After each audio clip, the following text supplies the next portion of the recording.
This is RCA Beach, just north of Bolinas in Marin County, California. It's a beautiful, clear, calm day, and the sun is shining. There is nothing here to indicate this is the site of one of the most horrific shipwrecks in the history of Marin County, the loss of the steamship Hanalei on November 23, 1914. This derelict building on the cliffs above the beach is all that remains of one of the great achievements of the 20th century, worldwide communication. It isn't much to look at now, but 100 years ago, this was one of the most powerful radio stations in the world, with cutting-edge technology. In 1914, the brilliant inventor Guglielmo Marconi's Wireless Company of America built this radio station to transmit directly to Hawaii and to ships across the North Pacific. The outgoing signals were so strong that the receiver was built 20 miles away in Marshall so the transmissions wouldn't drown out the receptions. The operators in Marshall keyed their messages, which were sent by dedicated telephone line here to this station in Bolinas for transmission, so all messages were sent and received by the operators in Marshall. Even the machinery here was loud. Although it was in a room with sound insulation, it could occasionally be heard over a mile away. These stations transmitted news and weather to ships at sea and also handled both commercial and personal messages. This station and its successors were the backbone of ship-to-shore communications for most of the 20th century until being replaced by satellite communications. Now the building is closed and overgrown with weeds. But in November 1914, the station had just opened, and engineers and technicians were busy making repairs and improvements as the new technology went through its birth pangs. There were so many people working here that the company built a hotel nearby that is still in use by the Commonweal Retreat Center.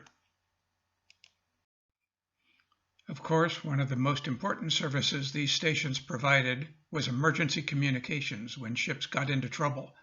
For the first time in history, people involved in shipwrecks on remote coastlines could quickly summon help. By 1914, the United States Life-Saving Service had established stations at Point Bonita, Fort Point, and at Golden Gate Park. There had been a station at Bolinas, but it burned down in 1885 and after almost 30 years still had not been replaced. So there was no life-saving crew or equipment at Bolinas, in spite of more than 50 vessels having struck there. The men who worked in this building were radio men, not lifesavers. Nevertheless, their work saved many lives. It is ironic, then, that the worst shipwreck in the history of Marin occurred right here, just a few hundred yards from the station. The steamship Hanalei was built in Alameda in 1900 for the Inter-Island Steamship Company of Hawaii. She was launched December 8, 1900, and in February 1901 made her maiden voyage to Honolulu. The Hanalei was a wooden-hulled schooner, 174 feet long and 36 feet wide, of 502 nat tons. She was a schooner in name only. The 3 masts were only for cargo handling. On her main deck, aft, was a deck house, 80 feet long and 28 feet wide. It contained a main deck and an upper deck. On the boat deck, above the deck house, often called the hurricane deck because it gave protection from bad weather, were the 4 lifeboats and the wheelhouse, with the chart house immediately astern. She was powered by 2 triple expansion steam engines that drove twin propellers. Her hold below the main deck carried up to 600 tons of cargo and baggage. Inside the deck house on the main deck were the first-class passenger cabins, each with 2 or 3 berths and a sink. The ship's 2 mates, 2 radio operators, and 3 engineering officers had their cabins here. In the middle of the deck house was a comfortable saloon with easy chairs for reading and lounging and a dining room. A carved oak stairway led to the cabins on the upper deck. including the captain's cabin close to the bridge. Second-class cabins were below decks and considerably smaller. Altogether, she could carry up to 80 passengers. In 1906, she was sold to the Independent Steamship Company of Los Angeles and put on the run between San Francisco and San Pedro, about 380 nautical miles. She made a round trip every 5 days. Fares for a cabin, including all meals for the 40-hour passage, were $7 for first class, $5 for second class, the equivalent of about $180 and $128 today. In 1909, she was the first ship on the West Coast to be outfitted with wireless radio. Antennae were strung between the masts, and a radio shack was added aft. The lessons of the Titanic disaster 2 years before had been learned. The Hanalei had enough lifeboats and lifebelts for all the passengers and crew. With all the modern conveniences, electric lights, and the luxury of a radio so passengers could send messages to friends and family ashore, the Hanalei was one of the safest and most desirable steamers on the coast. The Hanalei made nearly 500 round trips to San Pedro without a single accident. She came to be known as a lucky ship. She was so popular with Los Angeles students coming up to Stanford and Cal that she was called the University Boat. The author, Jack London, sailed in her several times to gather material and inspiration for his books. John Fleming Wilson, a popular author of the day and later a filmmaker, often traveled on the Hanalei to gather material for his nautical books. In 1911, Wilson dedicated his most recent book, Across the Latitudes, to the officers of the Hanalei. But by 1913, new technology was overtaking the venerable steamer.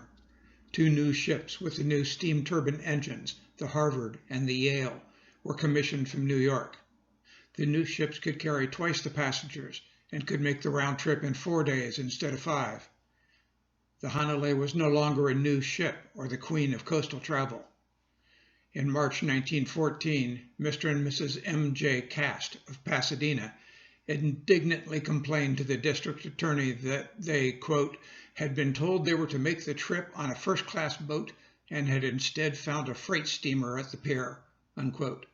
The company refunded their fares. In May 1914, the company bought a new steamer, the Aeroline, much faster, larger, and more modern. The new ship took over the Hanalei's route and became the new University Boat. In June 1914, the Hanalei began ferrying lumber and passengers between Eureka and San Francisco, a run of about 250 nautical miles. It was a large step down. Her glory days were past. On one trip, she carried 135 head of cattle. Mr. and Mrs. Cast would have been horrified. Still, the aging Hanalei had an enviable safety record on a very dangerous passage that had claimed hundreds of ships. Unfortunately, that was about to change. At 1:30 Sunday afternoon, November 22, 1914, the Hanalei cast off from her docks at the foot of F Street in Eureka. She had a full load of wooden shingles and railroad ties, along with some livestock. She also carried 37 passengers, many headed home to the Bay Area for Thanksgiving later that week. She worked her way over the Eureka Bar and turned south, bound for San Francisco. She had a crew of 30, commanded by Captain James J. Carey, 39, an experienced and popular skipper. In the evening, dinner was served in the saloon. Then the passengers chatted, read, smoked, and sipped their drinks. A long, slow swell set in from the west, giving a pronounced roll to the ship. Conditions were pleasant, if a bit cool on deck. Temperatures were in the 50s and low 60s, with a clear sky and a gentle westerly wind. Most passengers retired to their cabins well before midnight. The Hanalei plowed through the dark seas all night.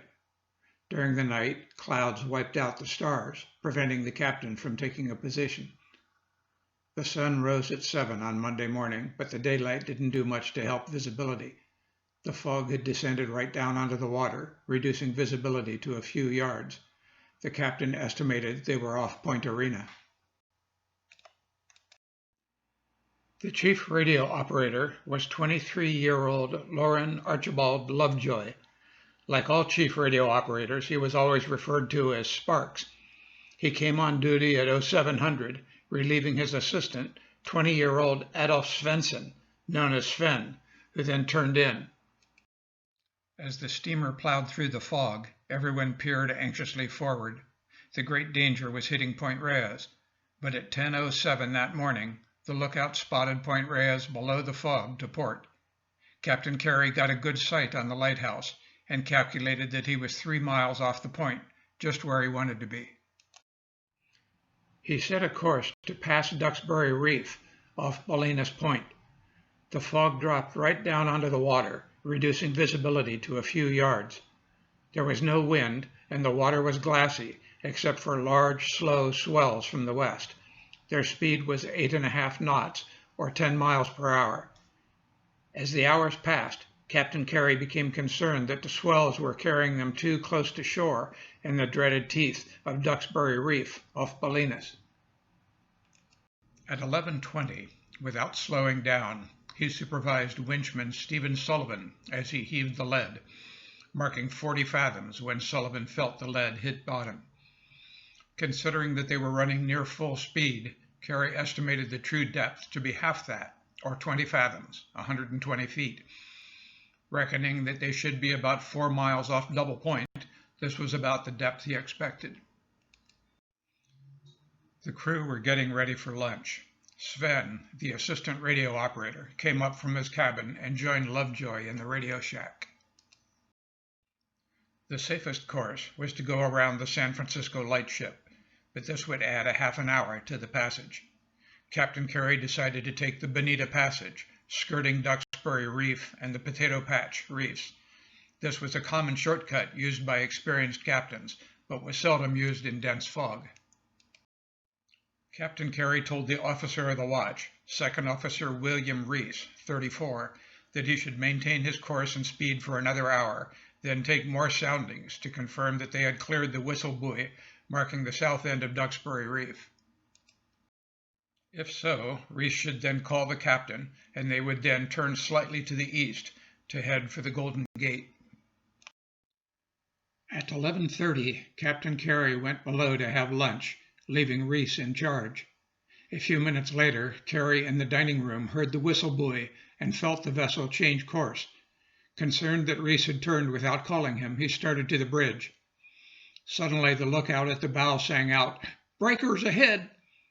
First Officer Thomas Scotty McTeague was washing up in his cabin when he heard the call. He rushed to the bridge and stared in horror. Rocks and white water were all around them.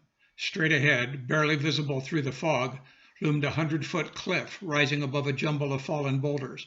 Before he could speak, the Hanalei struck with a splintering crash. Everyone was knocked down by the impact. Back in the radio shack, Lovejoy and Sven picked themselves up. "Take over for me, Sven," said Lovejoy. "I'm going to find out what's going on." He rushed forward to the bridge. The first mate, McTeague, was the first to regain his feet. "What course were you steering?" he bellowed at Reese. "East, 3/4 south," Reese replied from the deck. "You pumpkin-rolling lubber," McTeague exploded. "What did you leave the course for? Are you trying to drown us all?" Reese clambered to his feet, his face white with shock. I thought I heard the Duxbury Reef whistling buoy and hauled the ship in," he stammered. Captain Carey rushed into the wheelhouse, a napkin still tucked into his collar. "What happened?" he demanded. "It was my fault, Captain," murmured Reese. "I turned too soon." "Did you take soundings?" Reese shook his head ruefully. The captain glared at him. "I told you to notify me before changing course." "Well, it's done now." The captain pointed off their starboard quarter at an expanse of rocks and white water with breakers sweeping across it. "I recognize where we are. We're on the northern tip of Duxbury Reef. The radio station must be right above us." He looked at Reese, staring at the reef in horror. "You turned miles too soon, Bill," he said. "Damn, there goes our rudder floating away. We'll never get her off these rocks. Even if we could, she must be all stove in down below. Our only hope is to get her securely wedged so she stays together until we can be rescued. Scotty, give her full speed ahead." McTeague rang up "full speed ahead" on the engine room telegraph. Black smoke billowed from the stack as the engine roared.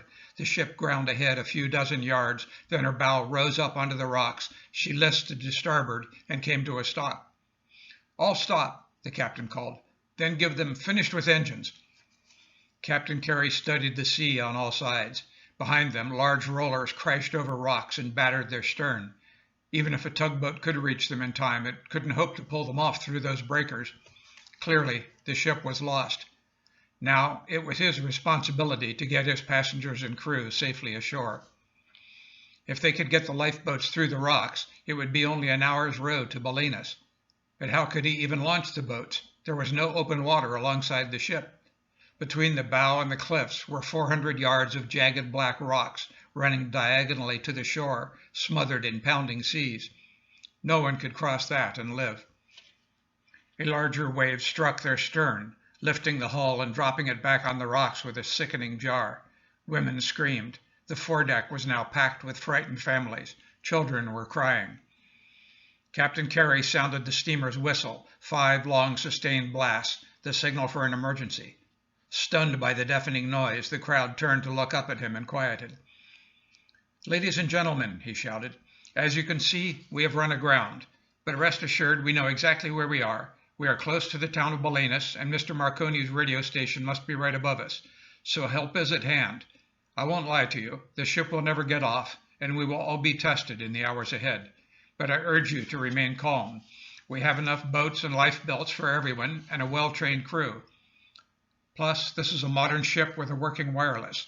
We have already called for assistance, and we should be able to coordinate with the shore and other vessels to enable you all to get ashore safely. I ask you to please keep your families together, remain calm, and give my crew room to work. They'll be handing out life belts. I hope they won't be necessary, but for your own safety, please put them on." He looked around, and his eye fell on Lovejoy. "Sparks, do you know who's nearby?" "Yes, sir. I was just in communication with the oil tanker El Segundo. Their operator is from Astoria, too. I believe they must be quite close to us." "Call them and tell them where we are. Send out a general SOS as well." "Aye, aye, sir." He rushed back to the radio shack. "Sven, call the El Segundo. Call sign WTQ. Tell them we're south of Point Reyes. Then send out an SOS to anyone who might be listening." Lovejoy then reported back to the captain. "Sparks," the captain told him, "get all the passengers into the saloon and make sure everyone has a lifebelt properly secured." Lovejoy, in addition to his wireless duties, was also the purser, in charge of the comfort and safety of the passengers. He raced down to the lower deck and began getting all the passengers to the saloon. When he was done, he went up to the purser's office. Taking all the ship's important papers out of the safe, he put them in an oilcloth wallet and put them in his vest. He then put on his own lifebelt and returned to the bridge. Looking down at the main deck, he could see the water already rising across it. The steamer was settling fast. Chief Engineer O.W. Pettingill appeared on the bridge and reported to the captain that water was pouring into the engine room, and he had had to douse the fires to keep the boilers from exploding. "Get your men out of there, Chief. We'll need them up here to keep people from panicking. Quartermaster Brandt, get on that whistle and don't stop sounding it till we get a response." Oscar Brandt saw Lovejoy coming onto the bridge. "Sparks," he said, "Sven was just here. He needs you." Lovejoy went to the radio shack and found that the waves had already reached it. Water was swirling across the deck. "We're losing current," Sven told him. "Yes, the boilers are down. Cut over to the auxiliary batteries." "I did that, but look, the water's already gotten to them. I don't have enough juice to transmit." A large sea struck the ship and rolled it over to port, eliciting shrieks from the passengers. The water drained away from the batteries, allowing Sparks to send a few more messages, but then the power faded again. "Wait here." Lovejoy slid down the ladders to the main deck and found Pettingill and his crew standing around the engine room hatch. Water was already waist deep down there. "Chief, I need juice," said Lovejoy. "We can't transmit an SOS." "There's the auxiliary dynamo," said Pettingill. "We could use it for the wireless if there's enough steam left." "Can you get it running, Chief?" Pettingill looked down into the partially flooded engine room. "I would never ask a man to go down there, but I'll go myself." He hurried down the ladder and worked his way through the flooded engine room. Dodging escaping steam and floating wreckage, he managed to start the dynamo. The lights grew bright again. Lovejoy returned to his station and tapped out their message as quickly as he could. Other ships and land stations began to reply. Several vessels replied to the SOS, and Lovejoy looked up their call signs. It was the oil tanker Richmond, the U.S. steamer Rainbow, the lighthouse tender Iroquois, the revenue cutter McCulloch, and the tugs Hercules and Defiance. All said they were on their way to assist. The Marconi station replied, saying that the lifesavers had been called, but after 15 minutes, the lights dimmed again. The engineer stuck his head into the radio shack, soaking wet. "Sorry, Sparks, the engine room is underwater. I stayed as long as I could." Lovejoy just had time to send the message, "Goodbye." Then a huge wave swept over the stern of the ship, sweeping the radio shack and all its equipment over the side. Pettingill grabbed Lovejoy from the swirling wreckage and held him till the water receded. Sven somehow managed to stay aboard. Their usefulness as operators at an end, they went down to the saloon and reassured passengers that their SOS had been received and that rescuers were on their way. The passengers, who had remained calm and confident they would be rescued, greeted the news with relief. But water was coming into the saloon. The crew helped the passengers to the upper deck, where they huddled in the shelter of the deckhouse. Outside in the icy spray, the danger was all too evident. A young man appeared on the bridge. "Captain, my name is Elwood Schwerin," he said. "I'm a student at Davis. I'm a good swimmer, sir. I am willing to try to swim ashore with a line." The captain looked the young man over. He looked very strong and fit. "Thank you, Mr. Schwerin. Your courage is appreciated, but I don't think the situation is so desperate yet. Several vessels have replied to our SOS. Help will soon be on the way." Help was on its way. At the Marconi wireless station at Bolinas, the noon dinner gong had just sounded. The men working on the giant aerials were heading into the dining room for lunch when the sound of a ship's whistle was heard. George Hansen, one of the riggers, looked out to sea. He was an experienced seaman and knew what the repeated blasts meant. "That's a vessel in distress," he told a mate, "and it sounds too damned close." They rushed to the edge of the cliff. The fog was so thick they couldn't even see the beach. The whistle sounded again. It seemed to be coming from right below them. Hansen cupped his hands around his mouth and shouted, "We hear you! You're too close in!" He heard confused shouting, soon drowned out by another blast of the whistle. "I think they're on the reef," he told his friend. They ran back into the station. George Baxter, the station manager at Marshall, telephoned to say he had picked up an SOS from a steamer. According to the ship, it had to be very close to the transmitting station. Some of the station crews scrambled down the precipitous trail to the beach. Others ran a quarter-mile to a steep dirt road. When they reached the beach, they shouted and heard answering voices. Peering toward the sound, they were able occasionally to glimpse the outline of a big ship through the fog. Soon telephones were ringing up and down the coast, spreading the news of a ship on the reef. In less than an hour, cars from Bolinas and elsewhere began to arrive on the top of the bluff, with people wanting to help with the rescue. When the fog occasionally parted, they could look right down onto the crowded deck of the Hanalei, but there seemed to be no way to help. Only 40 minutes after the Hanalei struck, word of the disaster reached San Francisco. The life-saving stations were alerted. At Point Bonita, on the Marin Headlands, Captain Joseph L. Nutter and his crew of 6 launched their motor lifeboat Majestic and set out for the wreck. From Fort Point on the San Francisco shore, Captain John S. Clark and the Defender did the same. Both teams were on their way by 1 p.m., just over an hour after the grounding. The various ships began to arrive at the site. The fog was still very thick, and the revenue cutter McCulloch had difficulty finding the wreck. She had to be directed by radio. Later in the afternoon, 2 hired launches arrived from San Francisco. One was full of reporters and photographers from the San Francisco Examiner. The other contained Frank Carey, the captain's brother. By the end of the day, no fewer than 12 vessels were standing by just offshore. The problem was that the Hanalei had grounded only 400 yards from shore. There were rocks all around her, preventing boats from approaching close enough to take off passengers. At the same time, the pounding waves made it impossible to get close to the wreck from shore. Several hundred people had come out from Bolinas and gathered on the beach closest to the wreck, but there seemed to be no way to help. The crew of the Hanalei had no choice but to try to save themselves. Captain Carey called for volunteers, and 5 men stepped forward to make the attempt. They climbed into a lifeboat, and the men lowered it into the foaming waves alongside. Almost before they could begin to row, the boat was smashed to pieces on the rocks, and the men thrown into the sea.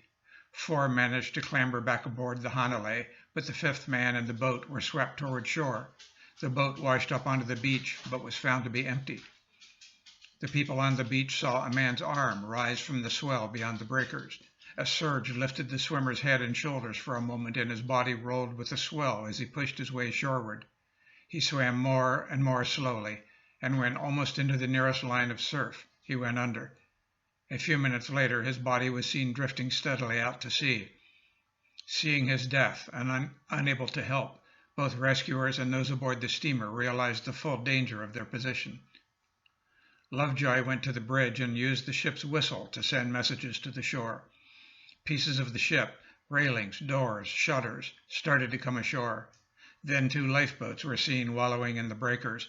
The rescuers formed a human chain, waded out into the surf, and dragged the boats onto the beach. But both boats were empty and filled with water. One was trailing a long line. Men tailed on and eagerly hauled it in, but it was only a long painter and was not secured to the steamer.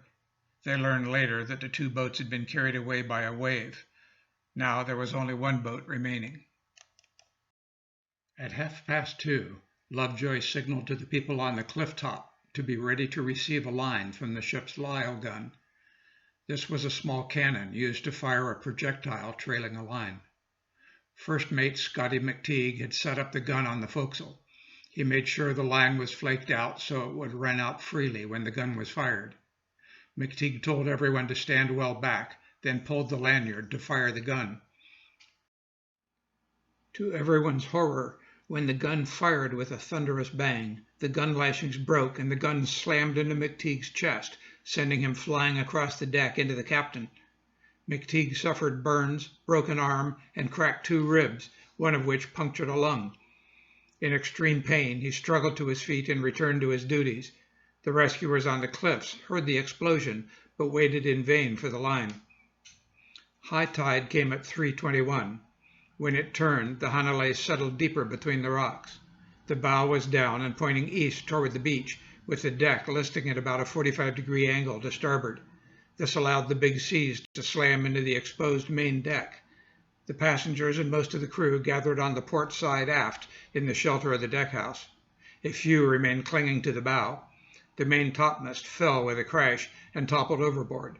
Some time later, the entire foremast went over, wrenching open a great gap in the deck. Around 3:30, the motor lifeboat Majestic, with 6 men under keeper Joseph L. Nutter, arrived from the Point Bonita life-saving station, having motored 12 miles. Their arrival was cheered from ship and shore. They tried several times to approach close enough to take off passengers, but each time the waves threw them back. As they were forced to haul off, they could hear the disappointed cries from the people on the wave-battered steamer. They landed and hauled their own Lyle gun up to the top of the cliff. At 400 yards, the wreck was at the extreme range of the mortar. Nutter fired a line toward the wreck, but it fell short. His men hauled the line and projectile back in, flaked the long line out again, and fired a second time. This time the aim was almost perfect. The projectile struck the side of the wreck, but bounced off into the sea before a dozen eager hands could seize it. Nutter only had 2 charges for the gun, and he cursed in frustration. Around 4 o'clock there was a violent grinding crash, and the Hanalei's keel snapped in 2. The bow, suspended over deeper water, dropped even lower, submerging the forecastle into the surf, with some men still clinging to it. The stern, where most of the people were, was swung around almost at right angles to the bow. Again, screams of despair could be clearly heard by those on shore. Waves were now sweeping around the deckhouse. The people scrambled up to the hurricane deck and clung to railings and the wires supporting the masts. Though they were higher, they now had no shelter at all. They were soaked by the cold spray, and sometimes the water swirled around their legs. The waves swept away one of the remaining life rafts before anyone could make use of it. Just before sunset at 5 o'clock, a second life-saving boat, the Defender, arrived from the Fort Point life-saving station 15 miles away, manned by keeper John Clark and a crew of 6. They too were unable to reach the wreck. The 2 keepers determined to try to work their way around to the northern lee side of the wreck, where the Hanalei's hull would give them some protection from the breakers. The 2 boats launched through the surf, a dangerous task in itself, and worked along the shore until they could try to get closer to the wreck. The Defender tried to go to the stern of the Hanalei, while the Majestic attempted to circle around the bow. Using all the skill at their command, they worked their boats close to the wreck. But when they got into the steep breakers around the wreck, the violent motion of the boats killed the engines. They fought their way into deep water with the oars, then tried again. Again, both engines stalled. With superb seamanship, both crews backed out of the breakers. By now, the light was almost gone, and they knew the attempt would be suicidal after dark. So the Defender gamely made a third attempt. The Defender had nearly reached the side of the steamer when a large wave caught the boat and pitch-poled it, flipping it end for end. Keeper Clark, at the tiller in the stern, was catapulted 40 feet over the breakers. The boat quickly righted herself, as she was designed to do, but Clark couldn't get to it through the breakers. He shouted to his men to try to continue the rescue if possible. Then he was swept away into the darkness. 3 men drifted close to the side of the steamer, and men from the Hanalei threw lines to them and pulled them aboard, rescuing their would-be rescuers. 1 man was picked up by the cutter, McCulloch. Keeper Clark, still struggling in the surf, encountered another of his crew, surfman J.T.E. Stoll, struggling to stay afloat. Clark advised him to swim for the Hanalei. Clark, who considered himself a very strong swimmer, said he was going to try to swim for the beach to send word that they needed a much larger line gun sent out. Then he struck out for the shore, where several hundred people had now gathered. Some had piled up big stacks of driftwood and set them afire to light the scene and cheer those on the steamer. Stoll reached the Hanalei and was pulled aboard. George Hansen, the chief rigger at the Marconi station, led a crew of men to establish anchors on the cliff and built a structure to rig a breeches buoy to the ship when a line could be gotten across. At 5:45, Elwood Schwerin, the student who had volunteered earlier, was given his chance. He tied a line around his waist and threw himself into the waves. He swam toward the roaring bonfires on the beach, but again and again he was pulled under and nearly drowned. With an almost superhuman effort, he managed to reach the shore and was pulled up onto the beach in a fainting condition. His first words were, "Did you get the line?" But in his struggle in the waves, the line must have slipped off, for it was no longer attached to his waist. He passed out, and the lifesavers had to revive him. 3 other passengers tried to swim ashore. Only 1 survived, and he was pulled from the water unconscious. Now 3 men had died. When Captain Carey saw that the lifesavers were not going to be able to help them, he launched his last remaining lifeboat, trailing a long line to the Hanalei. It contained 4 of the crew and 1 passenger. For a moment it rode the waves, but then it capsized in the breaking surf and the line snapped. 3 men clung to the boat and were saved when it later drifted ashore. The 4th man, after missing his hold several times on the lifeline and nearly drowning, grabbed onto the line and was pulled back aboard the Hanalei. The 5th man was drowned. At about 7:30, the body of a man was discovered floating in the surf, blue with cold. It was dragged ashore and placed near one of the roaring bonfires. Suddenly, his eyes opened. It was Captain Clark from the Fort Point Lifesavers, who had been thrown from his boat 3 hours earlier. He was bundled in blankets and taken to the kitchen of the Marconi Hotel. When he had revived sufficiently to talk, he said that he had fought the icy waves all afternoon. At one point, he had been carried all the way around the Hanalei in the dark. Clark was convinced that the only way to rescue the people on the wreck was with a line gun, much bigger than those they had. The nearest such gun was at the Golden Gate Life-Saving Station on the beach at Golden Gate Park, but it would take all night for that crew to bring the big gun to the site by boat. Everyone feared the Hanalei would not survive that long. The Examiner reporters heard this and telephoned their editor. He called the life-saving service, but was told there were no funds available to transport the equipment to the wreck site. The newspaper volunteered to transport the Golden Gate crew and gun to the scene of the wreck in one of their delivery trucks. It was the first time that anyone had tried to transport a life-saving crew by a motor vehicle. At 9 o'clock, a large Examiner truck raced through Golden Gate Park to the station. Keeper Norman Nelson and his crew of 7, plus 7 men from the South Side station near Lake Merced, loaded the 1,500-pound Lyle gun and all of their equipment into the truck. They raced back to the ferry terminal and caught the 9:30 boat to Sausalito. They drove off the ferry and started up the shoreline highway to Big Lagoon and Willow Camp, now called Muir Beach and Stinson Beach. The road was so crooked that the big truck had to back up to negotiate some of the hairpin turns. At midnight, they still had many miles to go. The moon broke through the fog as the murk began to break up. For the first time, the people on the ship could see the many fires burning on the shore to cheer and guide them. When he saw the fires, Sparks Lovejoy had an idea. He climbed up onto the roof of the wheelhouse with a flashlight and used it to signal to the Marconi radio operators lining the cliff far above. A few minutes later, a flashlight replied from the bluff. Later, someone drove a car out to the very edge of the cliff. By covering and uncovering one of the headlights, they were able to signal more clearly. Lovejoy told them to hurry with the rescue, as he thought the ship was about to break up. "But we are all cheerful," Lovejoy flashed. The Point Bonita Lyle gun was dragged to the top of the cliff closest to the wreck. Around 11 o'clock that evening, they fired a line toward the wreck.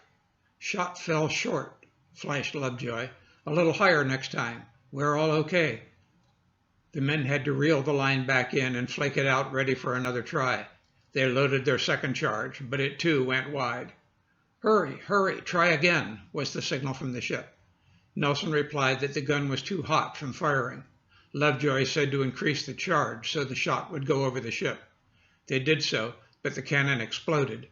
They could do nothing more.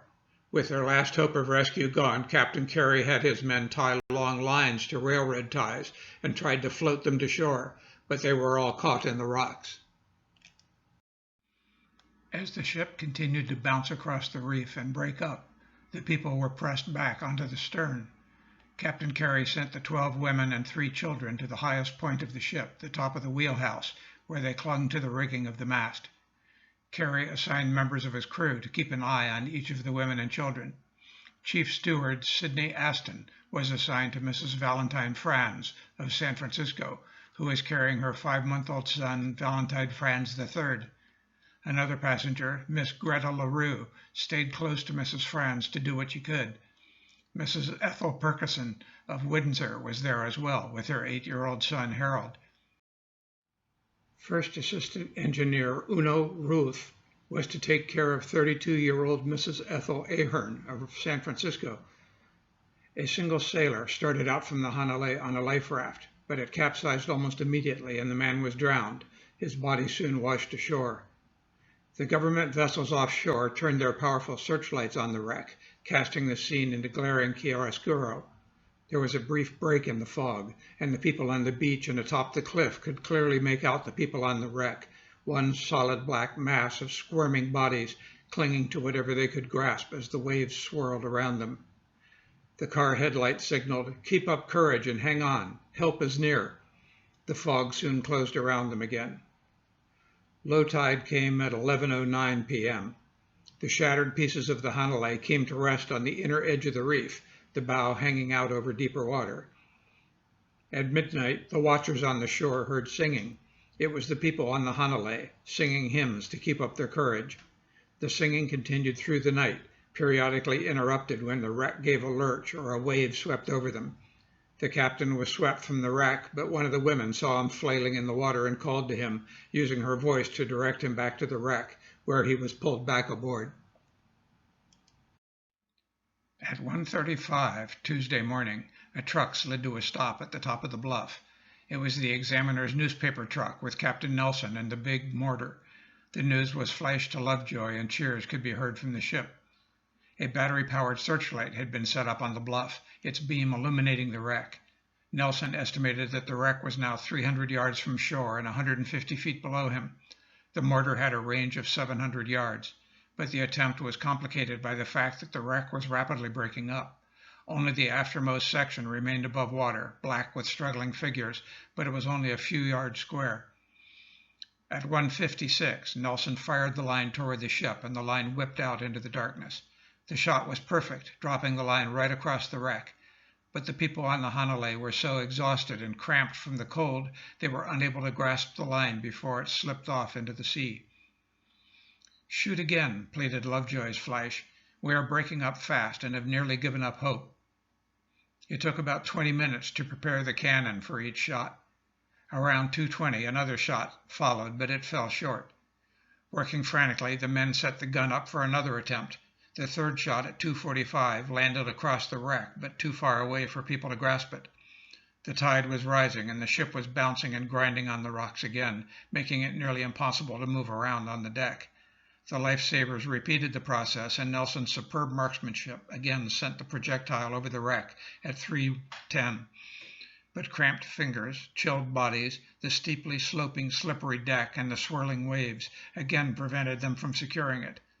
A fifth shot around 3:45 was perfect, and the men on the wreck pulled in the line and secured it to the mast. Nelson's men began to rig up a breeches buoy on the line to be hauled out to the ship. But then the wreck shifted again, and the line parted with a snap. It was finally clear that it was impossible to get a line to shore. They were going to have to take their chances in the water. Carey ordered his men to start building improvised rafts. Finally, at 4:40 in the morning, after being almost 17 hours on the rocks, the Hanalei could stand no more. The cutter McCulloch was close enough that they, quote, "saw the wooden timbers of the doomed vessel bulge open, close, open again, and then burst like a watermelon struck with a sledge," unquote. Those watching helplessly from the shore could hear the people on the ship singing, "Nearer, my God, to thee." Suddenly, the lovely old hymn was broken off by a loud grinding groan of wood and a howl of despair. Lovejoy flashed the message, "The Hanalei is breaking up. We are taking to the water. May God save us. Goodbye." As the hull collapsed, the forward part of the hurricane deck, with scores of people clinging to it, broke loose and was swept toward the shore. The wheelhouse broke off and slid over the side, taking the women and children with it. A large piece of the bow also broke free, carrying 5 men. Illuminated by searchlights and watched by hundreds of horrified people, the struggling mass of bodies was swamped by waves and thrown against the jagged rocks. The cargo of railroad ties and bundles of shingles had come loose, providing some objects for flotation, but also being slammed against the exhausted swimmers.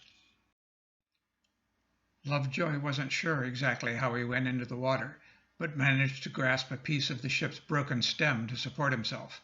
He found it very slippery and realized both the wood and he were covered with a thick layer of oil. The ship's fuel tanks had burst, covering the sea with a viscous layer of oil that made the rocks slippery and got into the mouths and nostrils of the people struggling in the water. Even in those conditions, Lovejoy managed to use his flashlight to warn those on the cliffs about the oil. He was eventually picked up by a lifeboat from the McCulloch. Captain Nelson ordered his men to haul the big gun down to the beach to try to rescue the people in the water. It was a huge job manhandling the quarter-ton cannon down a steep road in deep sand, especially after their long trip from San Francisco. Seeing people struggling in the water and crying for help, people on the beach linked arms and waded into the icy water, forming a human chain to try to reach them. The wheelhouse, with about 25 people, appeared to be about to surf to the beach, but then it struck a rock, throwing most of the people into the water. The chief steward, Sidney Aston, strapped Mrs. Franz's 15-month-old baby Valentine Franz III to his back and swam with his mother to another piece of wreckage. She clambered up onto the wreckage, and Aston put the baby in his mother's arms. Miss Greta LaRue later described trying to help Mrs. Franz to keep her baby safe. "As the waves broke over us, the brave little fellow would always emerge laughing," said Miss LaRue. "He would clasp his mother about the neck and hug and kiss her. For a while, the mother lost consciousness, and I carried the baby. My last remembrance is of seeing Mrs. Franz grasp the clothing of her baby with her teeth. Then some wreckage struck us, and we slipped from the support we had. The baby disappeared then." Mrs. Violet Goldfinger of San Francisco found herself flailing in the water. All around her, people were screaming. She saw a wave tear the Franz baby from his mother's teeth and watched helplessly as the baby floated away. The sight horrified her, and she released her hold and swam after the baby and caught it. Her heavy, water-soaked clothes were pulling her under. For half an hour she held the baby, then a big comber swept it from her arms. She despaired and thought she was about to die. Then a man caught her. It was Scotty McTeague, the first officer, with his broken ribs, still trying to save the passengers. A heavy blow from behind separated them again. She turned and wrapped her arms around a floating railroad tie. She was carried out, away from the shore and most of the people. Their cries gradually faded, and she found herself alone on the ocean.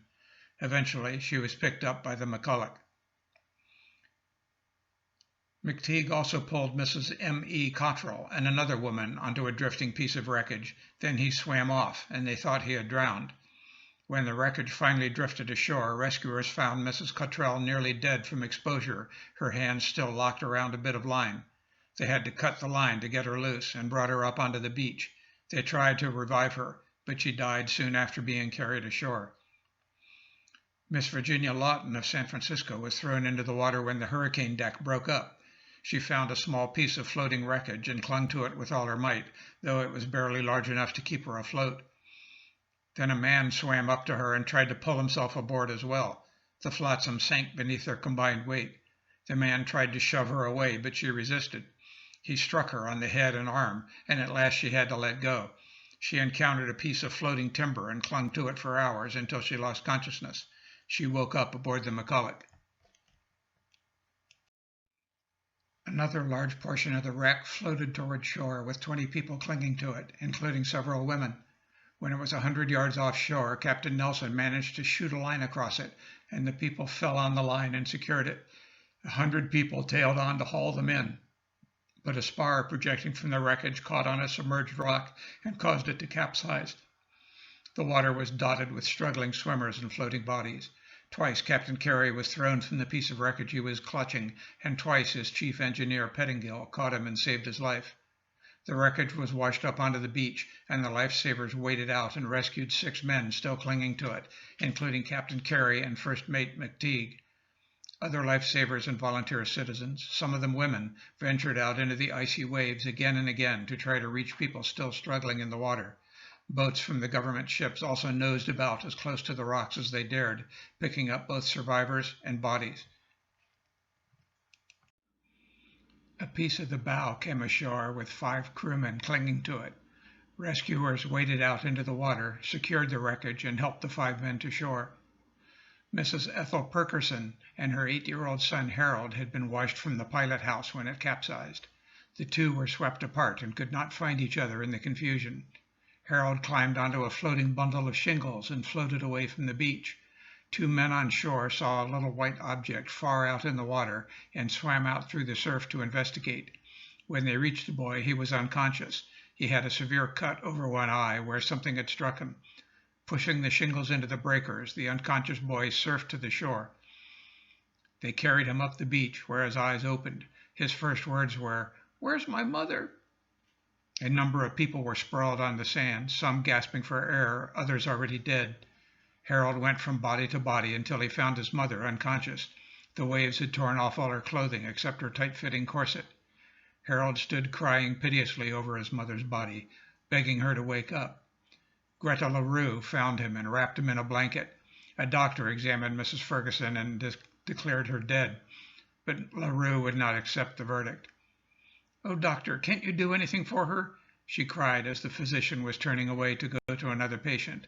"Oh, you must, doctor, for the sake of her baby." The doctor turned back, and the 2 of them went to work. For 2 hours they worked on her as Harold pleaded with them to save his mother's life. Finally, she coughed and gasped, and her eyes opened. She saw Harold, and the 2 embraced joyously. For the next 2 hours, people pulled victims from the waves, both dead and alive. Great piles of wreckage came ashore. Some Bolinas ranchers were examining a pile of wreckage when they heard faint cries coming from underneath it. They lifted the shattered timbers and found Mrs. Elsie Brown.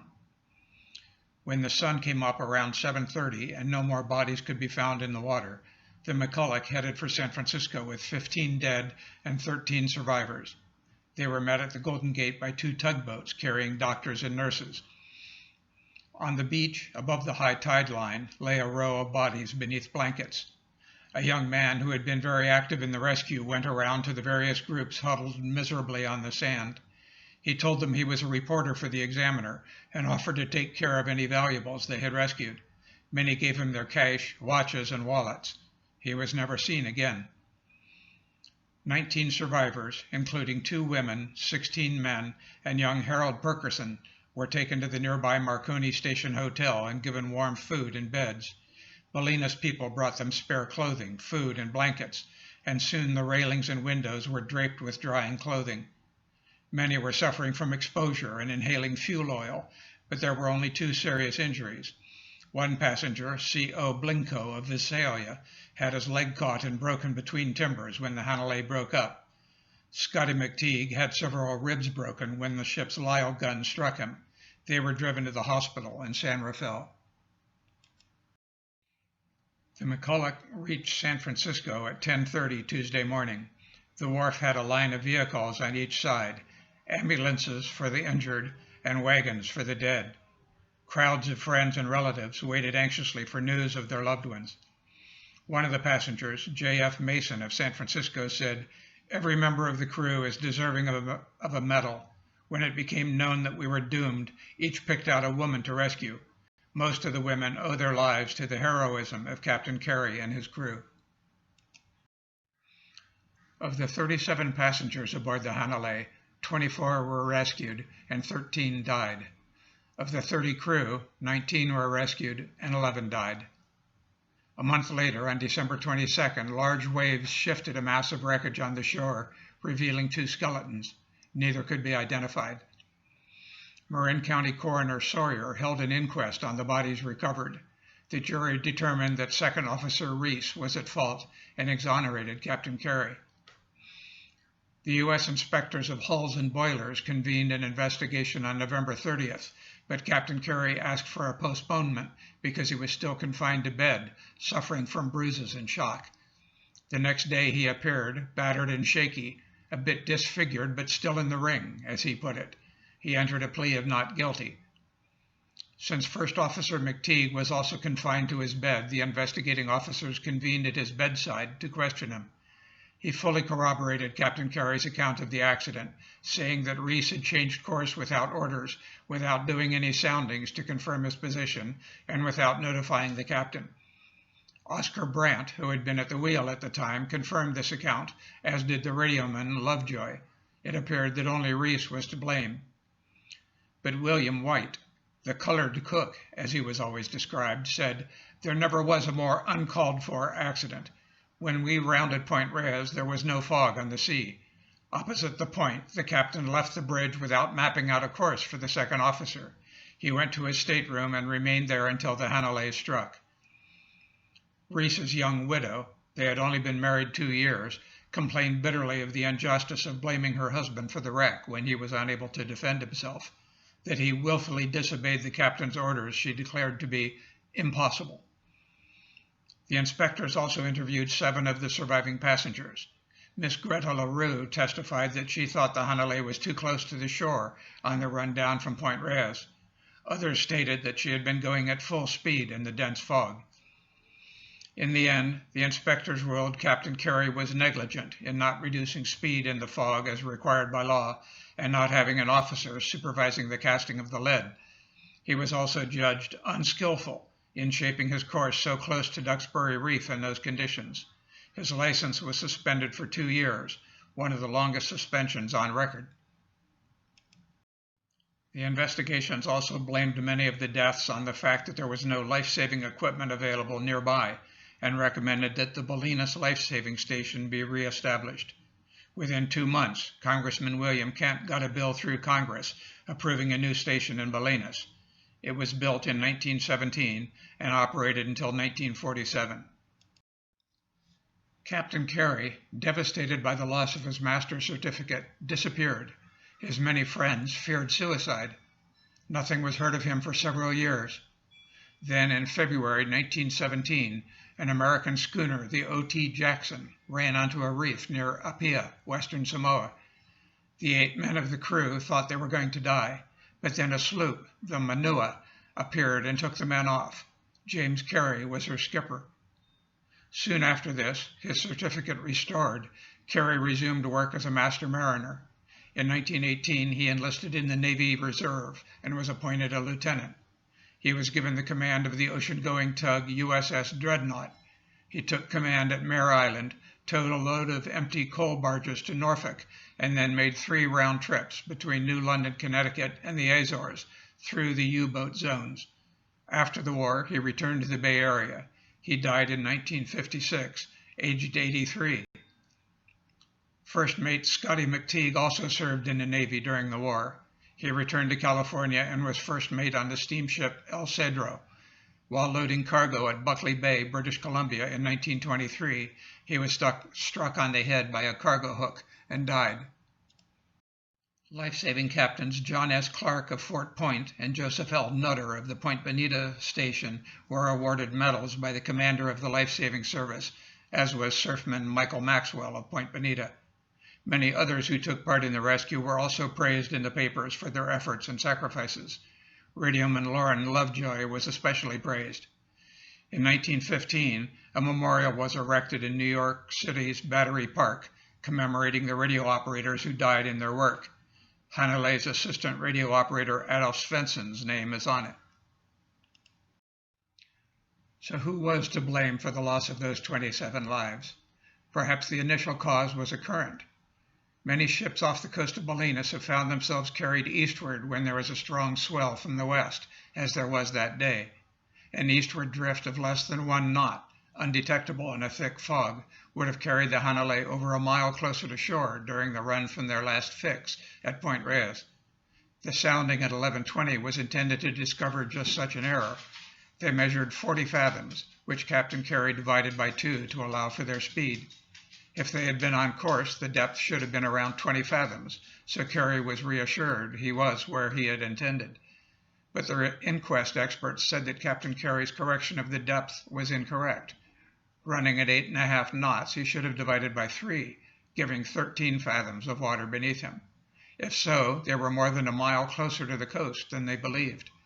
This was a mistake by Captain Carey, as was his decision to go to lunch with his ship in a critical situation so close to a notorious reef, and to steam at nearly full speed in a dense fog.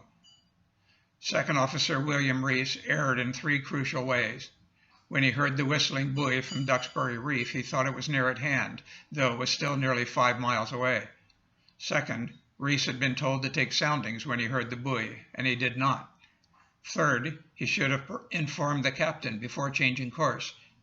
However, if they were as far off course as I propose, they were already on the fringes of the reef when the captain left the bridge, and it might have been already too late to save the ship.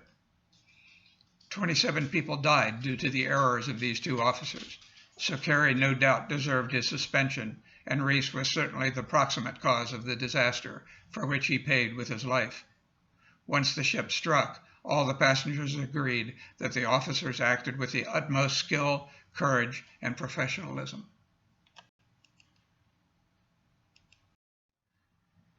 The wreck of the Hanalei pounded to splinters over the next months until no trace of her existence could be seen, though her machinery and her safe must still be out there on the rocks. Her nameboard was retrieved and now hangs in the Bolinas Community Center. So that is the story of the Hanalei, surely one of the most tragic and poignant tales of the seas around Marin County.